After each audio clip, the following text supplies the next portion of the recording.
Thank y'all for joining our next Krost Symposium session. This is a virtual session with featuring insight to no sight audio. I'm going to turn it over to Byron Harden, who is going to be leading the session and he'll introduce his other panelists or presenters. Co-presenters, yeah. Hey, thanks, Jonathan. University events has stopped screen share. All right, let me turn my. Can you guys hear me? Okay, everybody hear me. Everybody's good to go. I'm sure. Um, my name is Byron Michael Harden. I am the owner and director of IC Music, where we train the totally blind and visually impaired in audio production.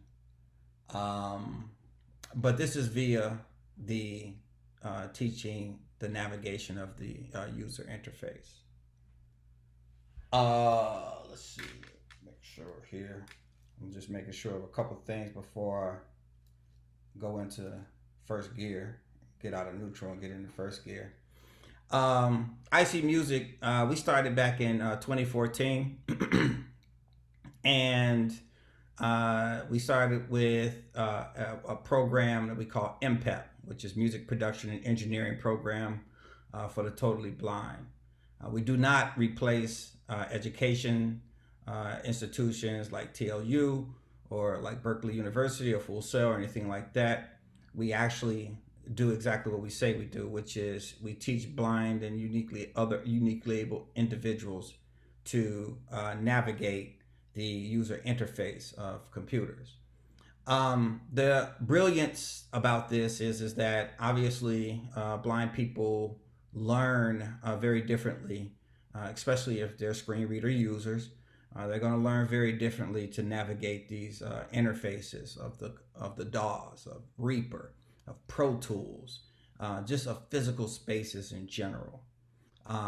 It's very important that this happens, right? Because what it is that we want the blind person, whether they're going into their vocational or their educational side of their training, we're looking for them to be as independent as possible.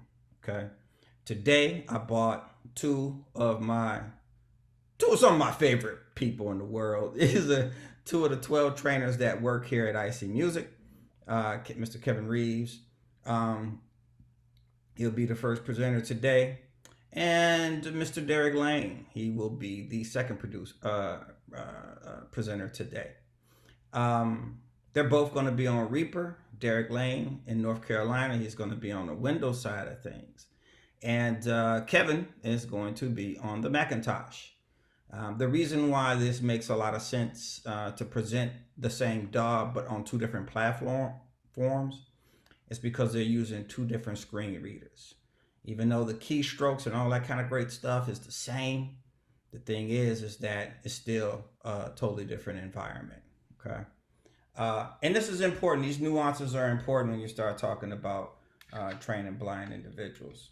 Myself, I am totally blind. Kevin's totally blind, and Derek is totally blind. So if you're waving at us, we don't know it, okay? And so don't think that we're being jerks. We just don't know it, okay? Uh, and I'm so used to talking in front of people, like, and I'm used to like making people talk back to me. So the energy of just quiet is difficult, right? So I'm gonna try it. But in any event, again, welcome everyone. It is truly an honor for me to be here with students and faculty of this great university. I want to talk to you today about something that is very real, and that's navigating the audio industry as a blind or uniquely abled operative.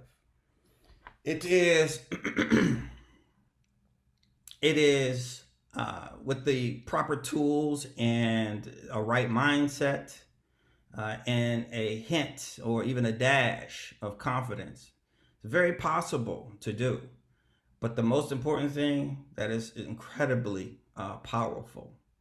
There are a few tools, though, that are necessary for a blind or uniquely abled operative to carry under their belt while navigating this industry.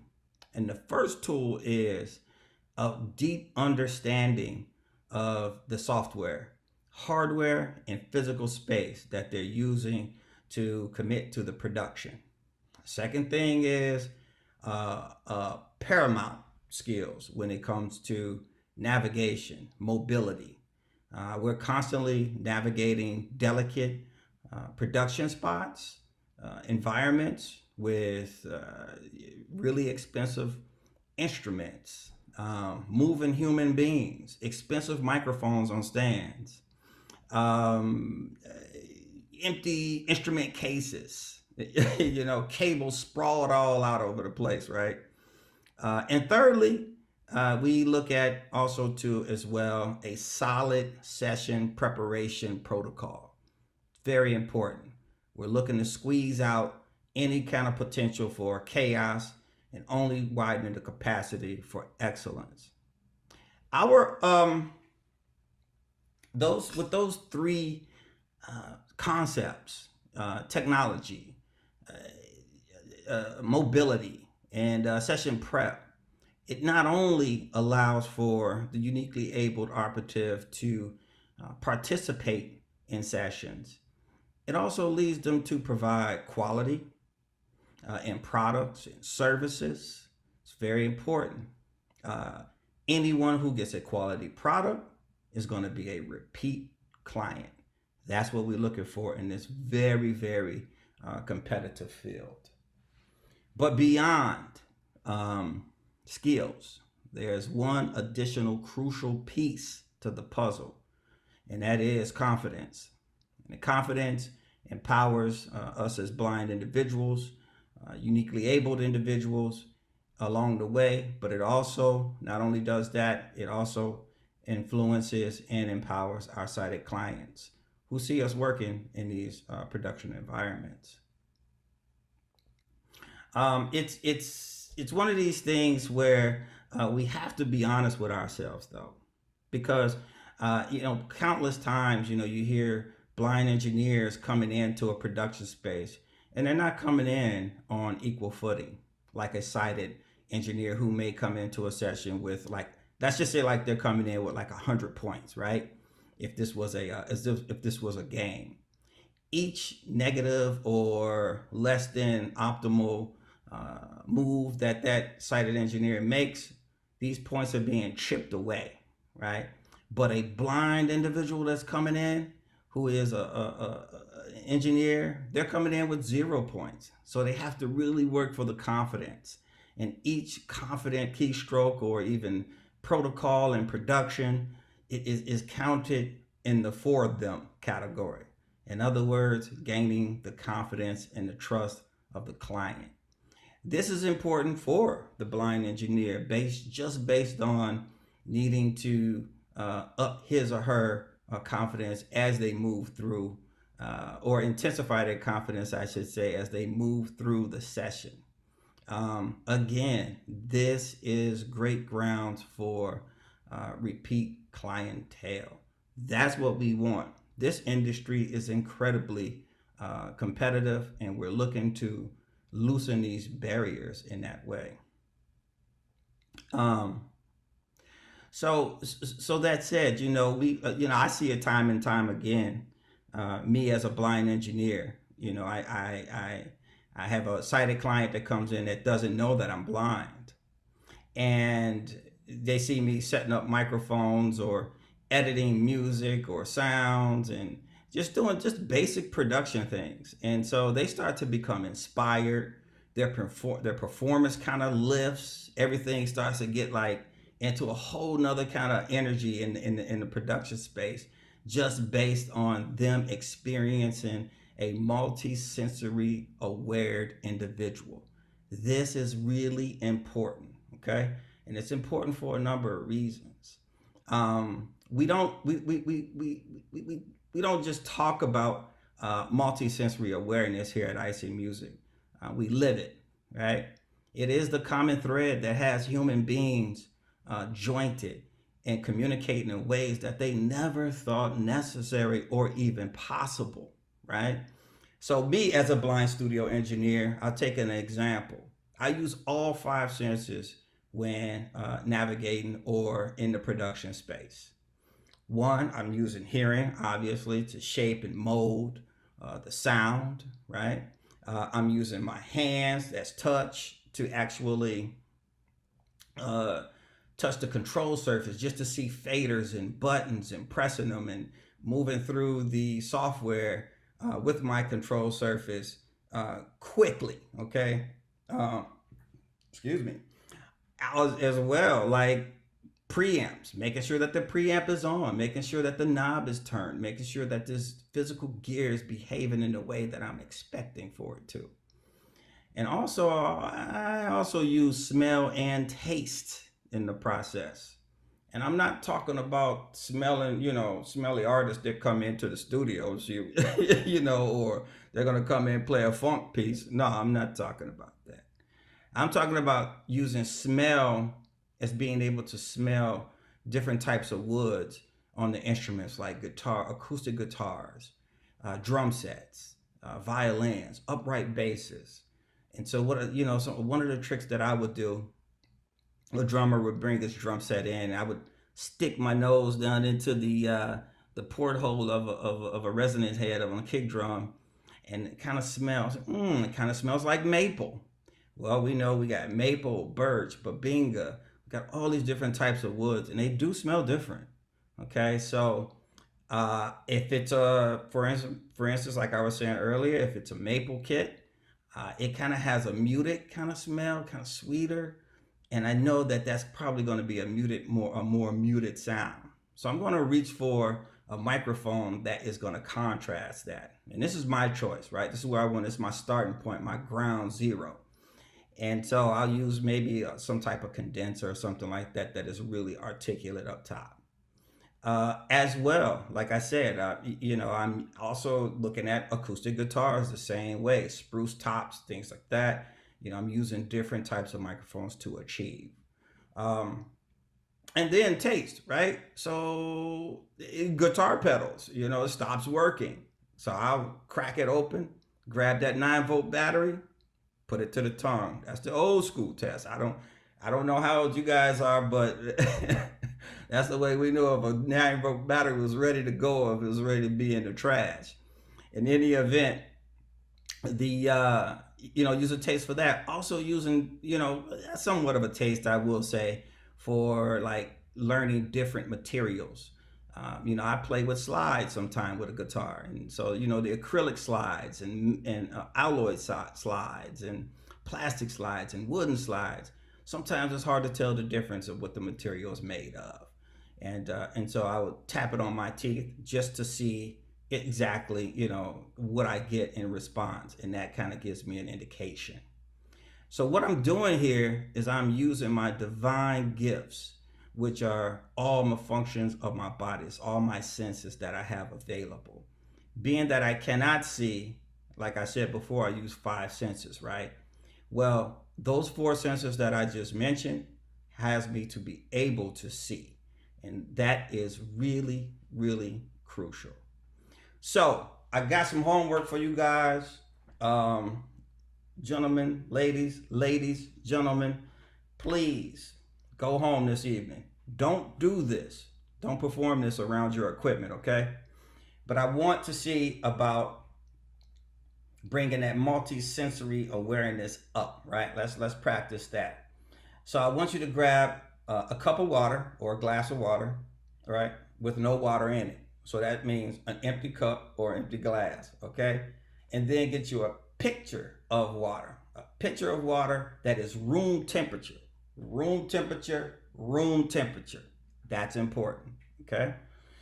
And then I'm gonna want you to stick your finger in the cup or the glass, and I'm gonna want you to introduce the water into the glass. Stop when you feel the water touch your finger, okay? However, the thing that I didn't tell you is that you got to be blindfolded when you do it, okay? So you're gonna have to put on a blind. I don't care if it's sleep shades. I don't care if you wrap a towel around your head. It doesn't matter. Make sure you see zero, utter darkness, okay? and then see if you can make that a reality. If you can't, keep practicing. You will. Um, and the reason why room temperature, because it's a lot harder to detect than it is for cold or hot water. Okay. And then we're going to step this challenge up one more. I would say, no, maybe 20 more steps. Okay. We want you to fill up the cup with water by hearing it. So take your finger out, just hold the cup in your hand and introduce the water to the cup. Make sure, see if you can get that water about a half an inch from the rim. The reason why this is a thing, two reasons. The first reason is because, if you're blind and you have a guest come over your house, your guest might want something to drink. But guess what? They don't want the taste of your finger in the water at all, right? Like I wouldn't. So so this is an important skill set. Um, and it's sanitary wise, it makes a lot of sense too as well. But also, this will allow for you to kind of gauge yourself and understand more about yourself and how you are like communicating, both incoming and outgoing. Very important skill, right? Especially as productionists, musicians in the creative realm. Everybody wants to be heard, right? But the truth is that you know operating or navigating this industry as a blind or uniquely abled individual or operative, um, and it's really not about the limitations so much. It's more so about unlocking strengths. It's also about transforming mindsets. For what people may think is a deficit, you're transforming that mindset into making those deficits as superpowers, showing the world exactly that excellence is not through sight, but it's through awareness. It's through creativity. It's through confidence. And if you don't take anything away from what I'm saying, any other thing from what I'm saying today, please take this away. Please remember that multisensory awareness is not just for the uniquely able and the blind. It is definitely for everyone.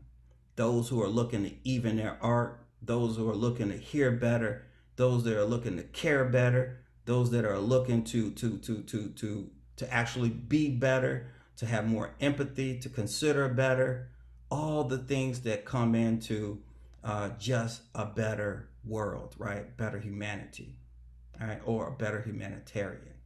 My wife says this all the time, omanyari. That's Japanese for all considered, all things considered. And I appreciate you guys for putting up with me today already. My time has come to the end. Um, I'm going to bring on Mr. Kevin Reeves. Kevin is, like I say, he's, I think, our most senior as far as how long he's been here. Trainer. He actually trained me in Pro Tools, even though he's on Reaper now. We're not going to let him badmouth Pro Tools today, but he's going to come on and he's going to show you from a blind perspective how the production actually works. And I think he's going to be doing a screen share with you guys so you can see the timeline and all that kind of great stuff. So as a screen reader user, this is pretty impressive. Kevin is not only a multi-instrumentalist, he's also a vocalist. He performs constantly. He makes a living at this. The guy is multi-platform oriented. He's multi-software oriented, and it's just an outright, just a down home kind of guy. You know what I mean? So I could keep going. I could talk about his formal training. I'm not going to do all that. I'm just going to get out the way and allow for Mr. Kevin Reeves.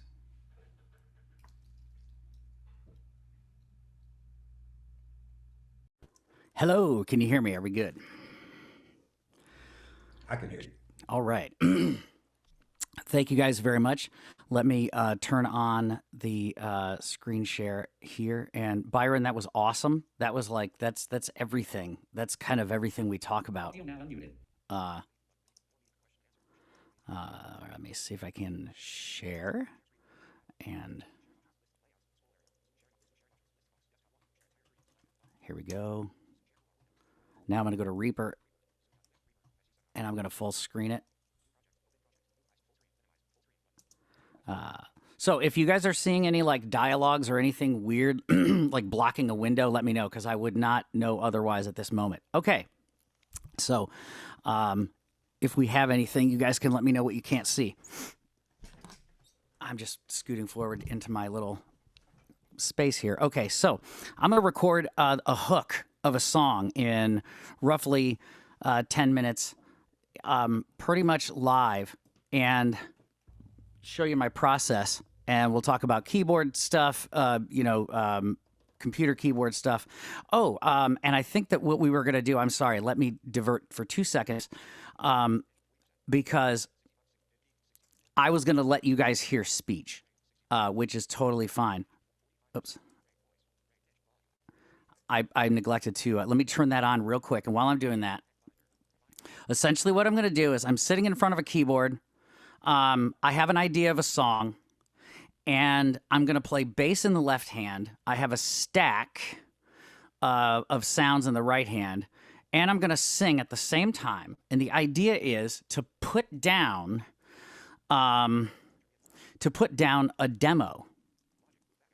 And because the biggest problem that I struggled with as like a up and coming, songwriter, like in 2021, 22, is that I have the ADHD of a toddler. Okay. So when all of my songwriting colleagues were literally thinking about how can I communicate this amazing story, and just can I do it with a guitar and a mic and a vocal, I'm the guy thinking about, so that sixth vocal stack, is that going to go a third up or down? So my when trying to learn how to write songs, I was fascinated with studio stuff. And with that came this like inability to write songs because I was fascinated with studio stuff. So I'm uniting my fascination with studio stuff and my ability to write songs and go, how can I do this with the least friction possible so that I am not thinking about that sixth vocal stack? It doesn't matter. But then the toddler brain is a bit satisfied in that, ooh, we've got something that's pretty full. So I'm sitting in Reaper. Oops, I'm not in Reaper. Hold on, let me turn on a loop back. Stream, and 1 sec, guys.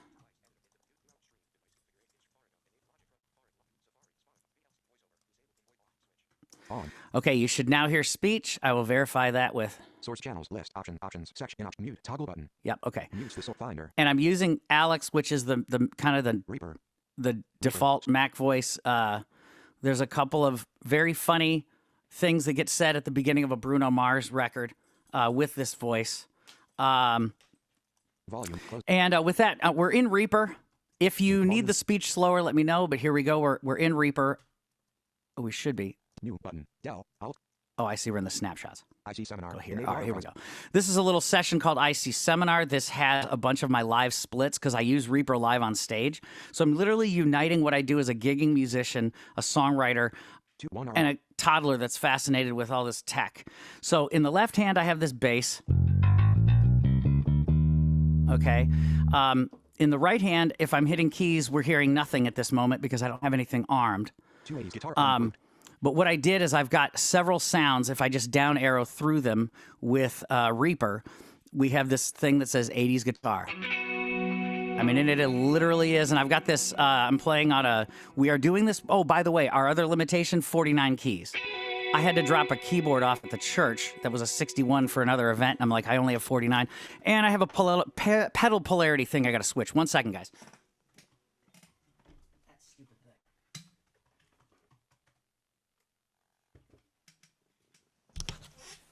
All right, really cutting into my time, and I do apologize. Okay, so we have this guitar. IC seminar modified. If I go down, we have a piano.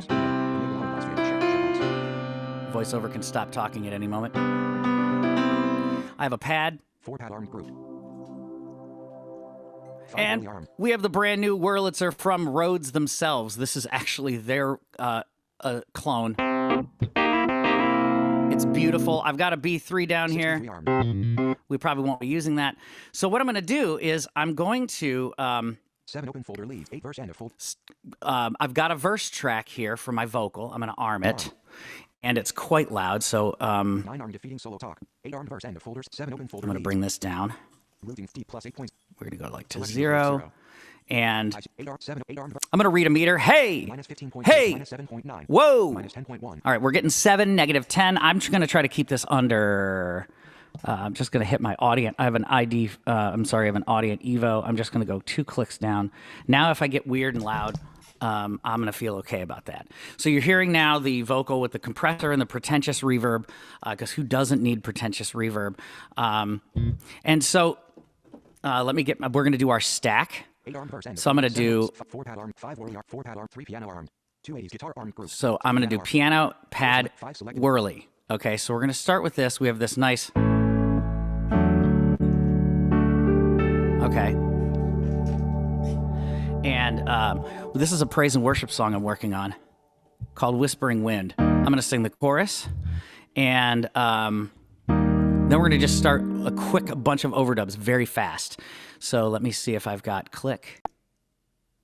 Okay, so I've got click. I've got everything I need. I'm going to just start recording. And literally, if at any time, day or night, I had a song idea, I can sit down here and lay it down in moments. So here we go. 1, 2. I gotta make sure my count off. Okay, there we go. I'm gonna hit play, make sure that's... Okay, good. We got this working. 6B3 arm, 8 9 arm diff 10 verb. 9 arm defeating solo talk. 8 arm verse and a folder 7 lead. So is my... I gotta make sure my vocals are recording. Check, check, check. Okay, 1 second, you guys. Why is that not? 8 armed verse and a folder 7 leads. Verse is armed.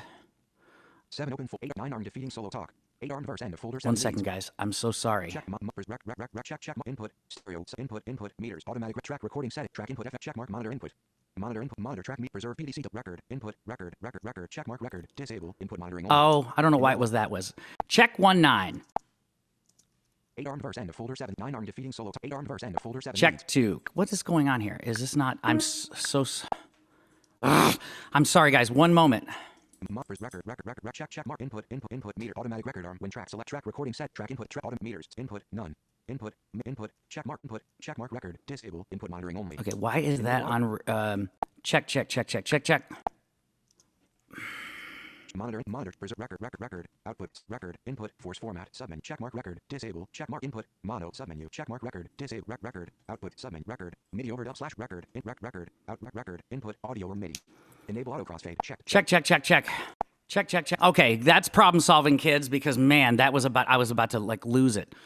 So I had a setting wrong in Reaper because I have a talkback mic that is set to not record. And apparently I had both of them. So we no longer do. Now we're going to record this real quick. So 2, 3, oh, hold on, my 7 open 4 6 B3 armed my 5 4 3 2 1 arm bass 3 items 2 3 4 6 selected B3 armed. I got to set the MIDI to replace. Set check mark record output sub record disable input mono input check input none check mark record output sub record MIDI overdub slash replace record MIDI replace. Okay, here we go. 5 4 pad arm 3 piano arm 280s guitar arm. So we've got our piano arm 4 5 selected this. 1 item. We're now going to actually record. 1, 2, 3. Whispering wind, come whisper over me, cleanse me within from all that has hold of me. Whispering wind, come break this heart in me. Spirit of God, remove this facade, revealing the art in me. whispering wind. Okay.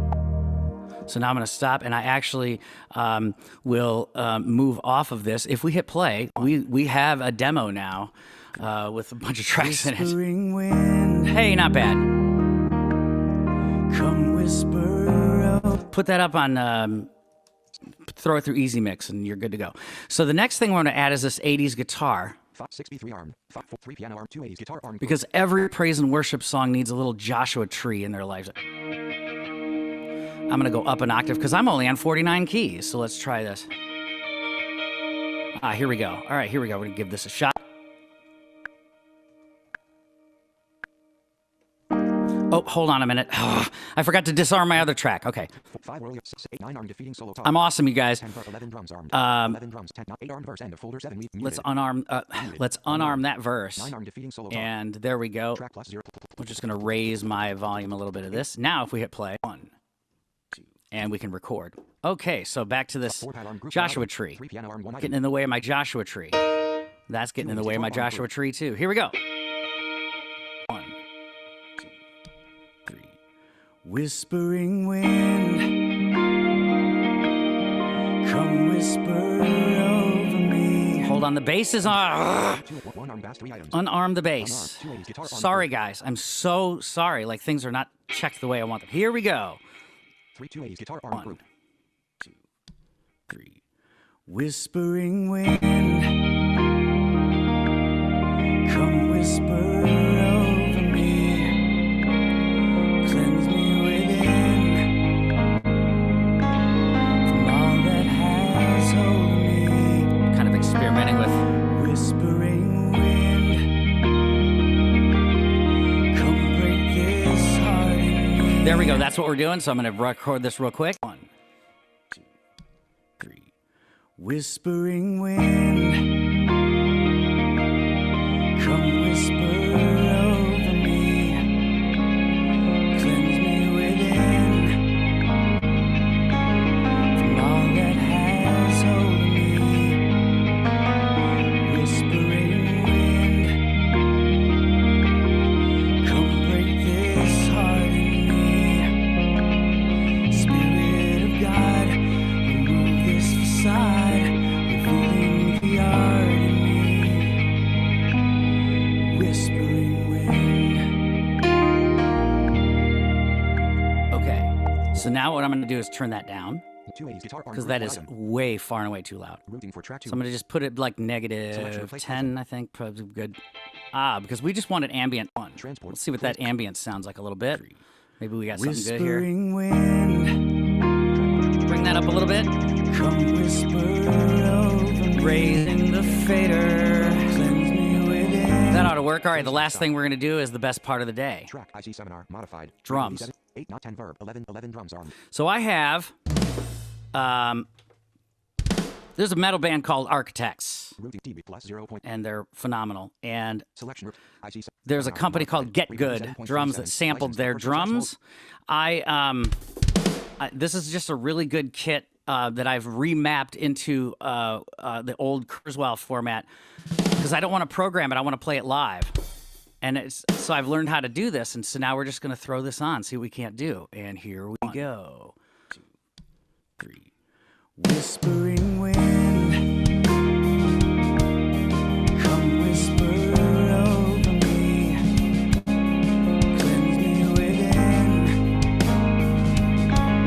from all that has hold of me. Whispering wind, too pretentious of a fill. Come break this heart in me. Spirit of God, remove this facade. Revealing the art in me. Whispering wind. I didn't mean for there to be not a choke. But here's the thing, y'all. Like, I did this real quick. There's some clams in here I got to fix. But because I'm doing MIDI edit, that's all MIDI. So I can edit any of this stuff later. The goal is not to fix it in the mix. The goal is I play it, really good on the way in. But that's how I can just nail through a production very quick. With just, imagine putting 2 or 3 hours into that. So there is your quick song and however many minutes over this was. My apologies. Actually, you're only 1 minute over. Man, thanks, Kevin. That was amazing. I love the frustration and I love the smiles. I love the music. This is what's necessary. This is how it is. And welcome to the blindness world.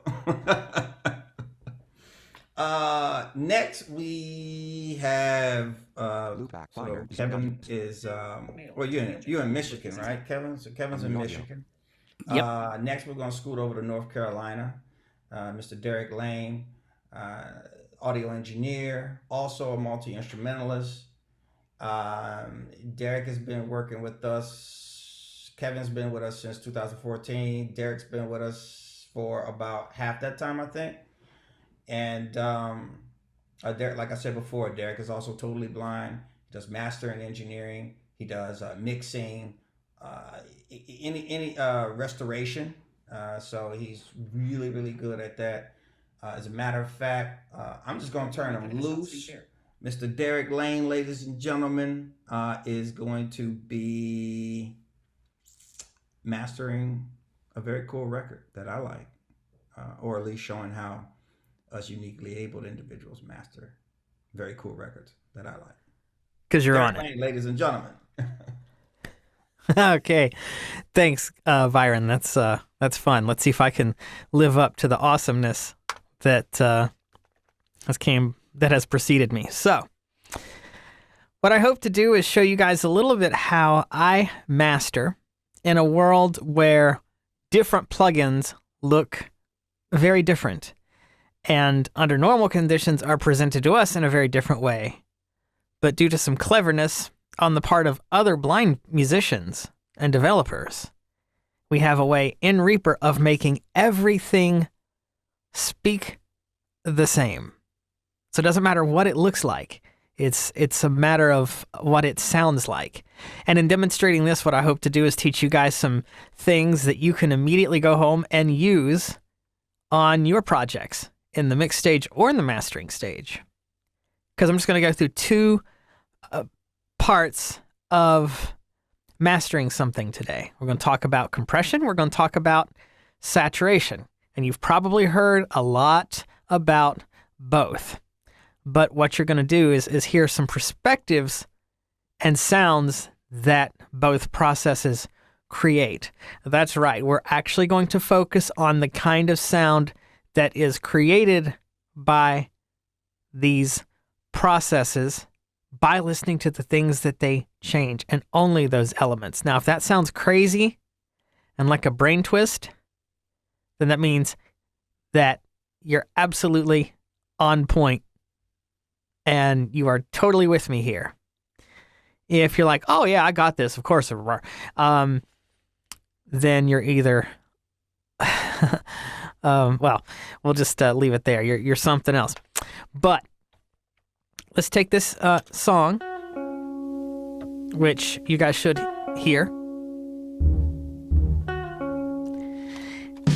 And in a bit, you should be able to hear my screen reader, which, of course, this is the part where I problem solve. It has decided to be a bit rude and not speak to me. But now it's cooperating. And you're going to hear that speak as well. 1 FX bypass 01 in there 1 item. FX mastering. Now, is that too fast? You guys good with that?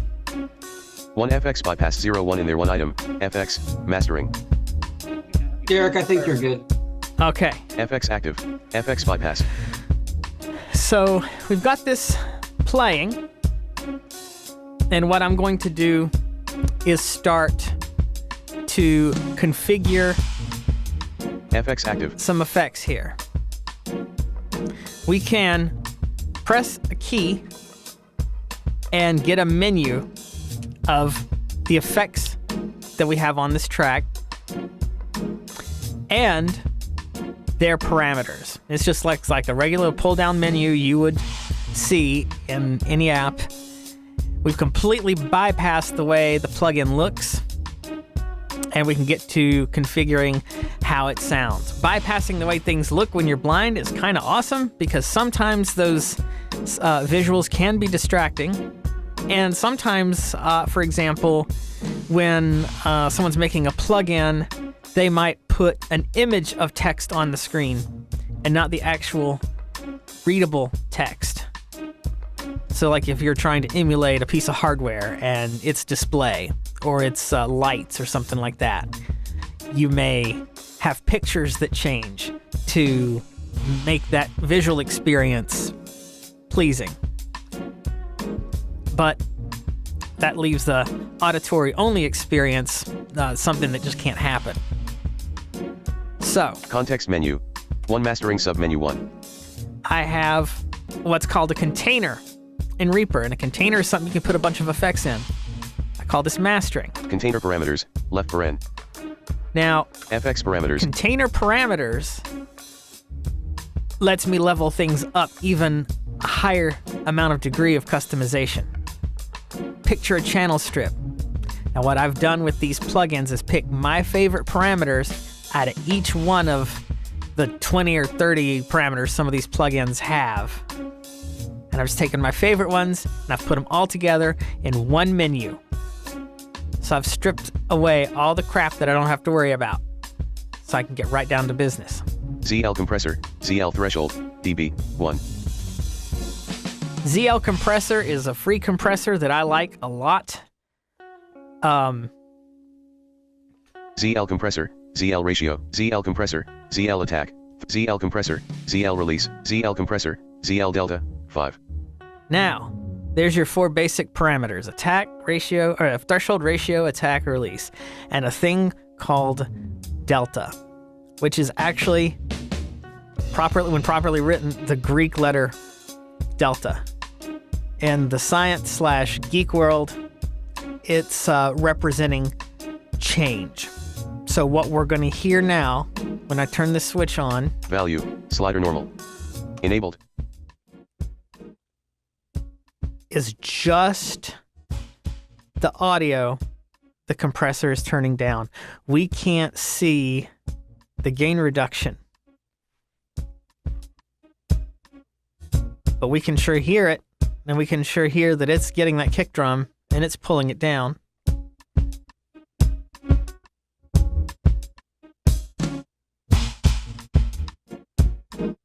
We can also hear, as Jonathan pointed out yesterday when we were, or Tuesday when we were rehearsing this, he goes, "Oh, from that I can tell the release time of the compressor is a little long because some stuff is kind of coming down with it that you might not want." ZL compressor, ZL compressor, ZL attack, ZL compressor, ZL release, value, 22211. And he's absolutely right. 100, 104.7, 90.61. Bring that down.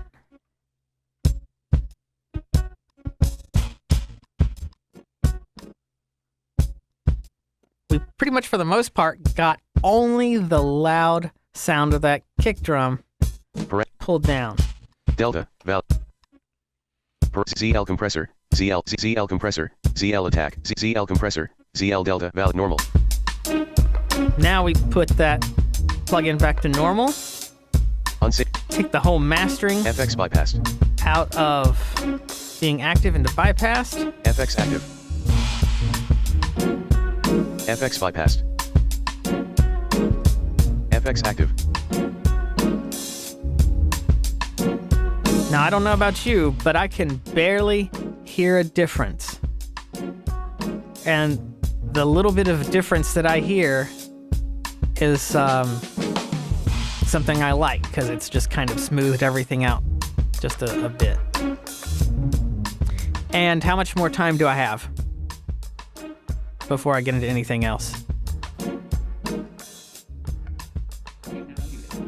You have 30, 45. You have another 7 minutes. Perfect. All right. Let's step it up a little bit. Let's put our effects back FX on. bypassed.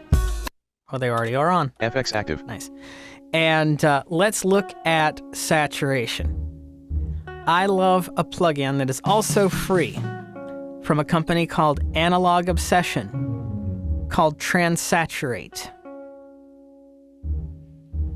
One of its saturation types is a very sort of clinical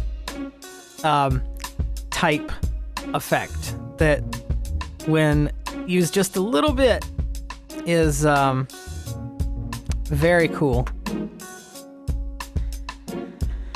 Tangentially, again, hopefully, in order to give you more nuggets of wisdom that you can take home and use in the future, you've probably heard a lot of people say, oh man, you gotta use saturation because it like warms up the sound and blah, whatever. Well, I wanted to know why, because most of the stuff I would hear saturated would sound distorted. Well, how are these purists using this saturation nonsense to warm up the audio and make it sound so much more pure and not having it sound bad? How does it work? Well, turns out saturation, if it's applied properly, is like sandpaper for audio. Someone paints something, I don't know, part of a house or some furniture or something. You might have to take some very fine sandpaper and kind of buff the result a little bit, kind of smooth some of the blemishes out. And that's cool. Of course, you go too far and you've roughed it up in other ways. And so saturation truly can actually warm things up and smooth them out on a very quick and subtle way that I can't detect in terms of like if it were being displayed on a meter or something like that. But what I can do is use the same delta effect and slowly turn up the input to saturation. And you're gonna hear just the little clicks and just the little rough edges that saturation from the Analog Obsession Transsaturate plugin will put on your audio, in this case, the song. 101 in there. So let's turn Context this up. menu. Go 101. to my... Track parameters. Transsatur. Analog Obsession input. Mastering. Now, did you see how quickly I got to that Transsaturation plugin? That's because of that menu that I put together with just my favorite parameters of these plugins. So I knew exactly where it was in the menu. So I didn't have to mouse or scroll through anything. Transsatur. Analog Obsession Delta. Enabled. Per track value.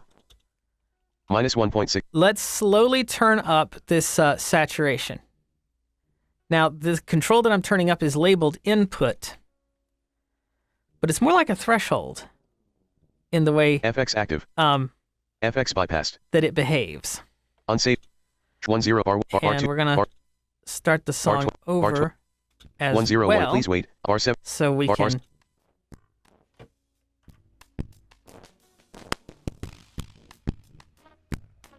hear that. Those little clicks. We can hear a little bit of the music in there. So I can tell you, and you can probably also guess, maybe I've got a little bit more applied than I actually need. So let's go back into our track parameters. little 10. Mastering menu here. Transsatur. Analog Obsession input. Minus 3. Turn it down just a little bit. Minus. Okay, turning it down just a little bit isn't affecting the music, the notes very much, but it is making the drums less crushed. Now, of course, if we apply too much of this, Minus 10 point. you can really hear what it's doing. Param Transat W1 let me Turn trans the value. delta off. Normal. Horrible. Way too much. Param trans value 9. So Minus 0. let's bring it back down, where we're just getting little tiny Minus 2. clicky ticky noises that we're not gonna miss. Take the delta Correct. off. Normal. Unsafe. I can go FX bypass. bypass my effects. Get that sound. FX active. Bring them in. Hear just a tiny bit of difference, but a difference that I like. And for my last trick, I'm going to have Reaper show you, or tell you, with my screen reader, where the volume levels are in this song before all these fancy compression and saturation things have been applied. Then we're going to look at it after. And you're going to see that what I've done, even with all my rambling, is very quickly put the song in a nice little conformance such that it can be turned up a lot louder without going into clipping than it used to be able to be. FX bypassed. So let's bypass these effects. Let's press a key. Master track control plus alt plus That's going to give me a view 1F. of how this came Rendering to out. file. Dry run. No output grouping. With Dry run. no, Finished in 003. effects. 65.3x. Finished in 003. 65.3x real time. List. Untitled. Peak. Plus 0.0. Clip. 1. LUFSM. Minus 10.4. LUFSS. Minus 13.1. LUFSI. Minus 16.0. All right, LUFSI, that's the number I'm concerned about. All you have to know about that is that the average level of that song has that at -16. Most songs are mastered these days to where they are no less than maybe 11 or 12. So this song is way, way lower because of these crazy loud drums. Unsafe. Let's FX active. turn on the effects that we just configured and do that same trick again for my last Rendering to file. Dry Little run. deal here. 59%. 75. Finished in 003. Finished in 003. And 60.4x what do we real read? time. List. Untitled. Peak. Minus 4.7. Clip. 0. LUFSM. Blah. Okay, that's nice. We went from peaking at 0 to peaking at -4.7. So we can turn this up now 4 dB louder than we were able to before. And we've lost very little, but have gained a lot in terms of volume. And with careful compression and saturation of your different buses and things like that in your mix, you're going to be able to get things a lot louder and lose practically nothing in terms of quality in the process. And that's what I've got for you guys today. Hey, thank you, Derek. Thank you a lot, man. All the way from North Carolina. This is really, like I said at the beginning, this is an honor to be here. At TLU, you guys are Symposium, No Limit Symposium. It's one of those things that Select set east. we're really stoked about. Accessibility and people being aware, just awareness, it makes the world better as a whole. We're going to slip in. To start your video window. Yeah, be quiet. Voiceover. We're going to start. The Q&A session. I think that's cool. If that's all right with you, Jonathan. This last. I just want to say something real quick. This last. Derek's presentation should not have been a video. Shouldn't have been any kind of visuals with it. We wanted you guys to experience it like we experience production, especially in the mastering process. So I would say Q&A, questions. I don't know if you guys can be unmuted or whatever. That would be great. If not, Jonathan will read the questions to us. If they'll submit it, they can submit them in the Q&A at the bottom of the thing. We did have one question already come in with the chat. Do you work with seeing musicians? And if so, what are some things they do that they think are going to be helpful to you in terms of blindness that really aren't helpful? That's a loaded one. So I'll say, as far as training goes, we do train on the multisensory awareness portion. There are a lot of techniques that we use as blind productionists, like just keystrokes in themselves. I think is the most intuitive way to compute, right? So really teaching full able-bodied sighted individuals, um, you, really teaching them to be more aware of not only the software but the physical space, and more clearly, if it's a guitar, I'll say, right. I'm more interested in them, in sparking the creativity from them starting to understand the anatomy of the instrument, from them starting to understand the materials of the instrument, the way it smells, playing it in the dark, not looking at the fretboard. If it's a drum set, not looking at the heads. If you're in production, and you're doing edits, I would rather you edit using the numpad on the QWERTY keyboard. If it's in the software and you're moving around and you want to go and listen to the chorus and you're at the beginning of the song, I'd prefer you to navigate using the QWERTY keyboard, using keystrokes, starting to get a little bit more acclimated with that. I personally think that the mouse, and I've had sight in my life, and so I understand mouse computing, but I personally think that using a mouse is kind of counterintuitive to computing. It is the way that most sighted people learn. Most of us learn how to compute, but I just don't. The amount of time, if you add it up over 20, 30 years, of how long it takes you to drag that cursor across that screen, it is my God, it's a lot of time that gets wasted there, rather than just pressing keys to make things happen. And so that's what I would say to that question. I don't know if that answers the question at all.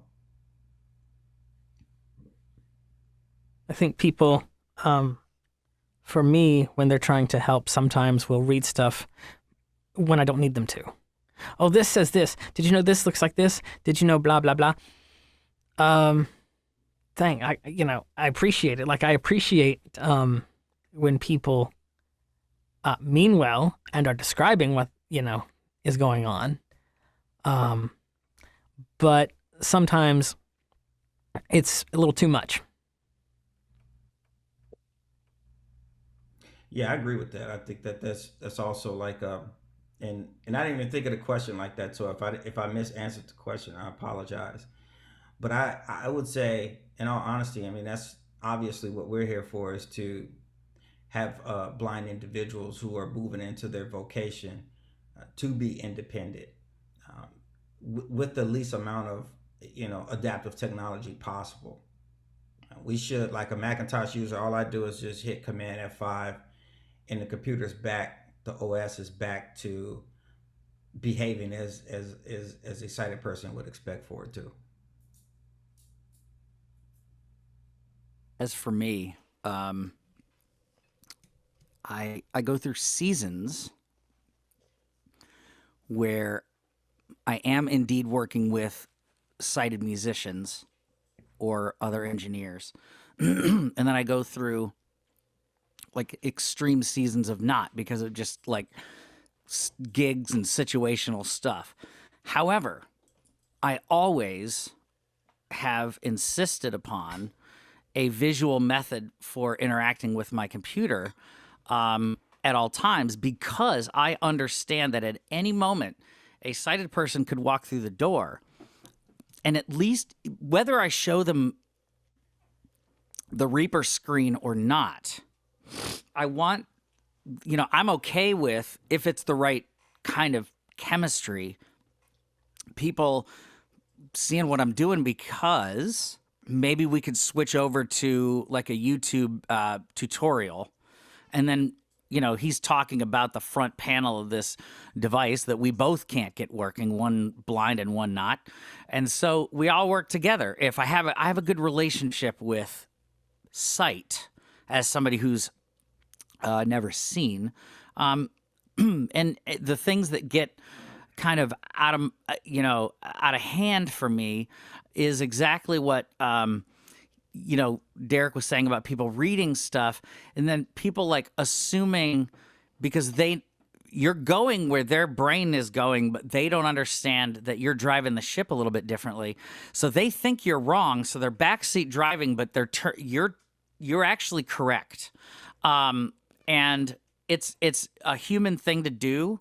But yeah, in this space that we just moved into, we have not had a need for something like this, but I literally have my dad, when he, helped us move in here, helped put a TV up on the wall. And his question to me was, where do you want it? I said, where it is most visible. That's going to be the one that I'm going to pump Reaper, Logic, Ableton up to, because somebody might want to hire me just for my kind of skill set and equipment, and they want to run the computer. Well, let's go. So, yes, there are times where I get IQ points deducted off, backseat driven, and we have to deal with that. But I feel like in most situations, like I've been incredibly blessed with there were times where the software was limited. So my buddy Jeremy, when we were doing our casino gigs, we were building tracks in Sonar, and we made it work. But there were things that I couldn't do, like peeling clips, where you're like, oh, there's a couple MIDI events too many. He would always, have a mouse, but he was really kind about saying, hey man, do you mind if I peel this? Because it's like those two events need to come off. And there were things that were limited with a lot of the Sonar keystrokes here and there. Nowadays, with Pro Tools and Reaper that I've, kind of bounced in and out of both, and Logic, we can talk the same talk. We're walking a different walk, though, because I'm steering the keyboard, steering the mouse with a keyboard. They're steering the mouse with a mouse. We're going to get there. And if we just work together, we can really make it happen.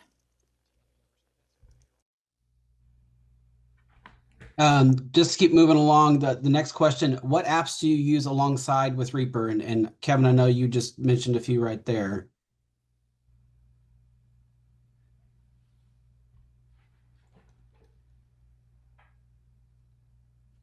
I use a screen reader, called NVDA, which stands for Non-Visual Desktop Access. And it's, again, another one of those free things, believe it or not, where other blind developers have stepped in and said, the price of this software from these big companies is ridiculous. We used to pay for a certain other program about $800, which is horrible. Because, $800 could get you, granted, at the time, a low-end desktop, but a whole computer nonetheless. And just to be able to access something, to pay almost $1,000 more was crazy. So yeah, NVDA. And then, with the functions I demonstrated, any plugin I need, I can pretty much use in some form. And so the rest of it for me is just the same kind of hardware and software you would expect anyone to use. So I'm on a Mac, so VoiceOver comes with it. However, I'm also a Windows user. NVDA is fine. Reaper with NVDA versus Reaper with VoiceOver is different in its own way, but I can move back and forth on all platforms. So we just so happen to have VoiceOver on a Mac to just, like Byron said, go in and hit Command F5, and then Reaper is working. And there's a lot of little scripts and kind of under the hood things that we install to make sure that everything's talking to everything. And that's pretty much my world. And then, like he said, like any plugin I want to use, most of my stuff is running through Complete Control, like all of the sounds, the third-party stuff that I buy. Look, I have gear acquisition syndrome like you wouldn't believe, and it's with these guitars, these e-guitars that I can play them live, So everybody's got their shinies, right? That's my shinies. And so I'm just so grateful to have accessibility where I can go to Orange Tree Samples and be like, hey, they got this new dulcimer. Okay, I know I can load it and use it. So that's kind of the stuff that I use.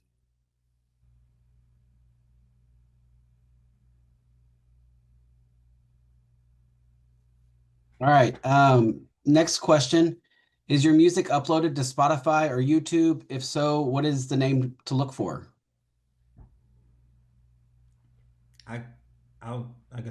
Yeah, my music is it's all over the place. My band name is blah blah blah, which is BLAH 3 times, and we consider ourselves to be called ballroom rock.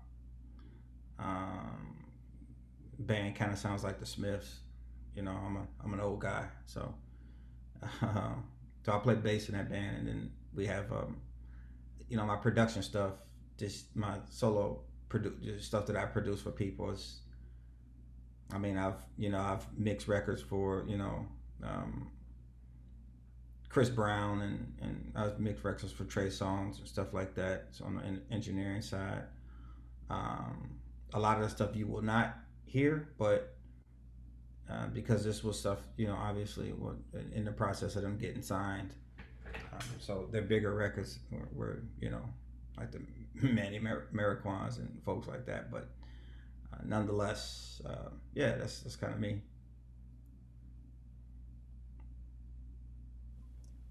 So my records are on Spotify here. They're on all the services. We have a really shabby link tree right now, and that's okay. I'm not like we both, my girlfriend and I, look at each other and go, man, we've got to get that fixed. But if you go to kevinreeves.net, it will take you to a really shabby link tree that really desperately needs watering. And we're going to get there. And it's got Spotify in there. And my Spotify is screwed up to where you will see other Kevin Reeves in there, but because of it, it's a common mistake that they make. But there is a couple of albums. It's About Time, Remember to Forget, and Remember the Leftovers. But you'll see some metal side projects. There's really no genre I won't touch. And so that's kind of what I do. And then the rest of my recording is like through air gigs. And so there's a bunch of buyout stuff where people hired me to do a vocal to either pitch to TV or just like a vanity project that they wanted to send to a loved one, or trying to, pitch a song to whatever. So, but yeah, kevinreeves.net. And Derek, Christmas Reapers. That's my pet project, among other things.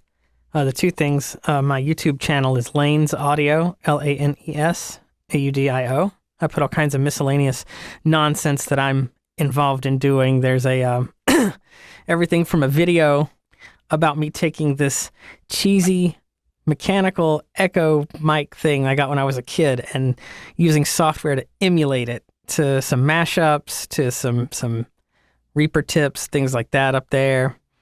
But the big project that I start working on this time of year is a thing called Christmas Reapers, which you can learn about at christmasreapers.com. And it's a bunch of blind musicians all over the world who get together to make this album where all the proceeds go to the volunteers who develop all of these underlying scripts and plugins and screen reader software and things.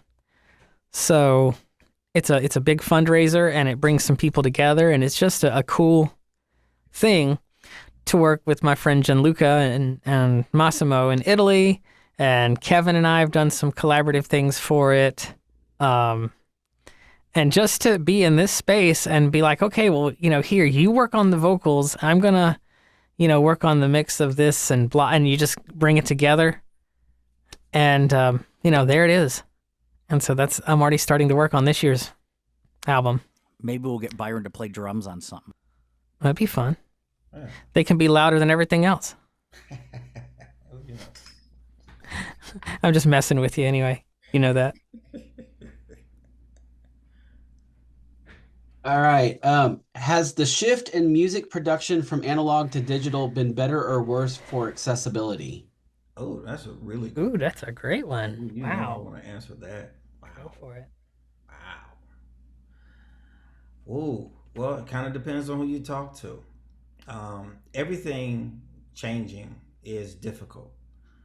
Um, Accessibility is the Titanic, all right, and technology is a speedboat, and so the Titanic will get there, but the speedboat will definitely um, be there first.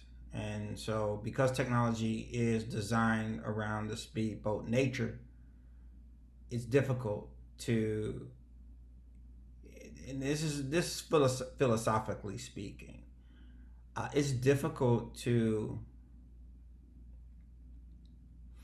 it's difficult for me to understand why technology isn't accessible in its inherent nature, right? So if it were, I don't think that it would be. I think analog would be uh, worse than digital as far as that shift is concerned. However, because of the tactile nature of analog, right now, it's probably depending on who you speak to. It makes more sense to me in the digital realm, and mainly because of edits and recalls and things of that nature.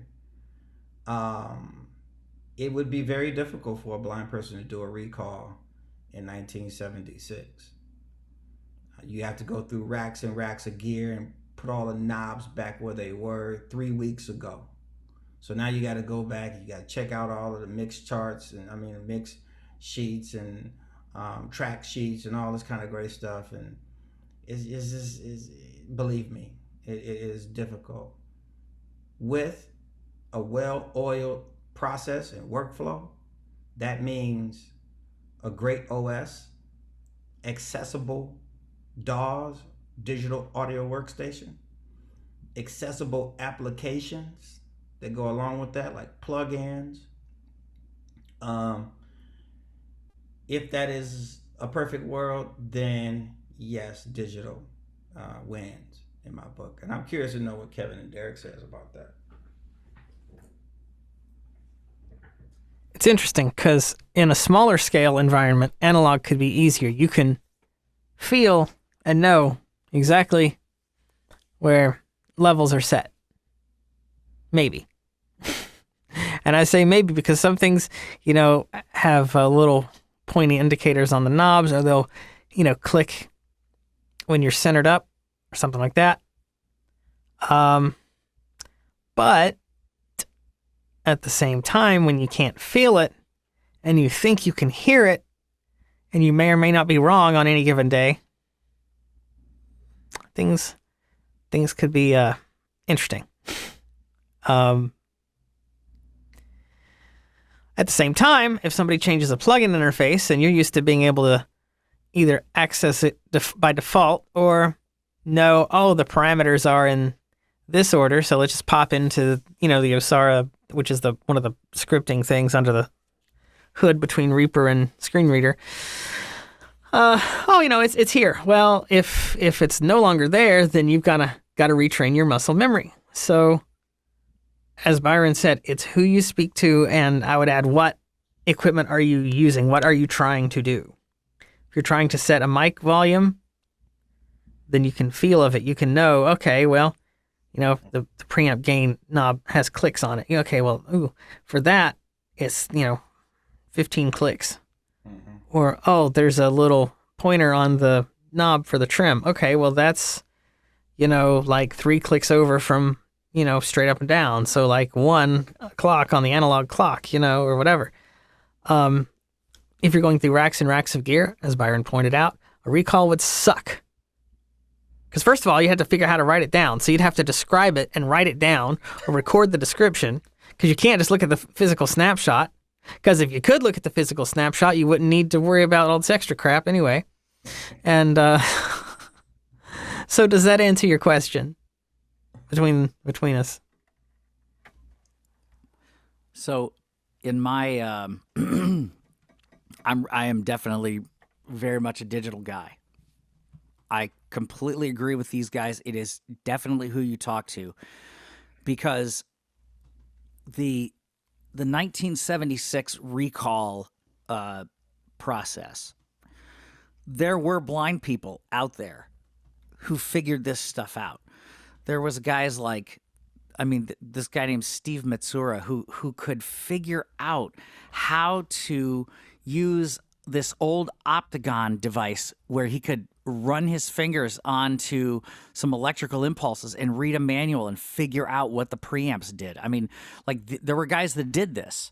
Now they come into our world where we're sitting pretty, and we think that their lives of trying to come up with some bizarre analog way of doing, things to get the info, they look at our world of files and zeros and ones and go, you got to be out of your mind.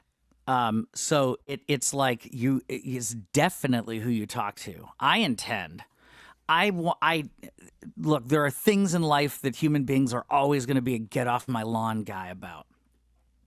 But I want to be 99 and be like, does anybody know about the new Dante Spectrum protocols? I believe it's, you know what I'm saying? Like, I'm that guy. My intention is to be that guy, and I can sit with a guy who's like 14 talking about the new, GarageBand AI, and we can rap.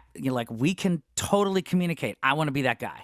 So definitely digital, but it is always who you talk to and kind of the lens they're looking at stuff through. Thank y'all very much. We're kind of hitting a point where I know we're going to have individuals. It's kind of the end of the normal class period and having to move on. So I just wanted to thank y'all for your time today and for all that y'all presented. It's been really interesting and great to hear all the different aspects. So thank y'all so much. Thank you guys very much. You're welcome. Thank you to all the attendees, and this recording will be available from the Krost website soon as well. And can I say one thing, Jonathan? Yeah, go ahead, Byron. ICmusic.com. So www.SEEMUSIC.com. And you can check us out there. And I'm sure Kevin and Derek have websites as well. And that's also social media for us too, is IC Music LLC. So. And I think we might have the IC Music linked on the website with the Krost events. If not, I'll make sure we get it there. And if nothing else, they can connect through the foundation. Thank you. All right. Thank you all so much. Y'all have a great day. You too. You too.